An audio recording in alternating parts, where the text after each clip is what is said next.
வெல்வோம் ஒன்றாக, வெல்லும் தமிழ் பெண்கள்னு புரட்சி வசனம் பேசுறாங்கல்ல. இந்த திராவிட மாடல் ஆட்சியில இந்த 4.5 வருஷத்துல பெண்களுக்கு நடந்த கொடுமை எத்தனையோ இருக்கு. கண்ணுக்கு தெரிஞ்ச சில விஷயங்களை பேசுவோமா? எல்லாருக்கும் தெரிஞ்சதுதான். தான் நண்பனை சந்திக்க போன பொது முக்கிய இடம் விமான நிலையத்துல பெண்களுக்கு பாலியல் தொந்தரவு கொடுக்குறாங்க. படிக்கிற வளாகம் அண்ணா பல்கலைக்கழகம் மாணவிக்கு பாலியல் தொந்தரவு கொடுக்குறாங்க.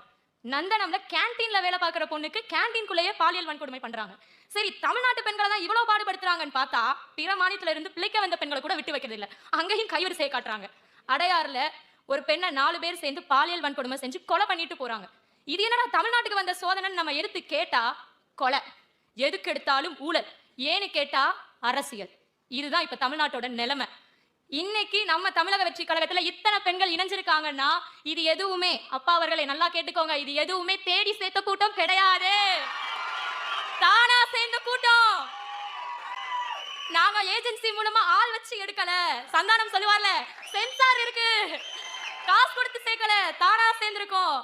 தமிழக வெற்றி கழகத்துல இத்தனை பெண்கள் இவ்வளவு பேர் தைரியமா இன்னைக்கு வந்து பேசுறாங்க, தைரியமா தன்னை ஒரு கட்சியில இணைச்சுக்கிறாங்க, அரசியல் ஆர்வம் காட்டுறாங்கன்னா அதுக்கு ஒரே காரணம் தான், பெண்கள் நாங்க சேர்ந்த கட்சி எப்படி, அக்கட்சி தலைவர் அப்படி, அக்கட்சியும் அக்கட்சி தலைவரும் பெண்களுக்கு கொடுக்கிற மரியாதை அப்படி, முக்கியத்துவம் அப்படி, பாதுகாப்பு அப்படி, பங்களிப்பு அப்படி.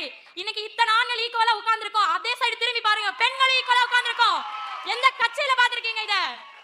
பெண்கள் இவ்வளவு தைரியமா பேசுறோம் அப்படின்னா தமிழக வெற்றி கழகம் தம் பெண்களுக்கு கொடுக்கிற முக்கியத்துவம், அப்படிப்பட்ட பங்களிப்பு அது.